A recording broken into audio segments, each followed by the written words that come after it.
ஏங்க விஜய் ஏங்க வரக்கூடாதுங்க? அவன் வந்தா எங்க பண்ணாலும் செய்வான். இப்போ வெள்ளாணி வாரத்துக்கு அஜித்னா உதவி பண்ணுவான்.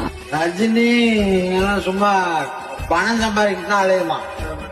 ஆனா மக்களுக்கு இந்த நம்ம நாட்டுக்கு பேர் வாங்கிக்கிறது அஜித் தான். அஜித் சாரு என் பாப்பாவுக்கு மாசம் 10,000 கொடுத்துங்கிறார். ஹாஸ்பிட்டல் செலவு, ரீசார்ஜ் செலவு எல்லாமே அரசாங்கம் மயிரம் பண்ணல.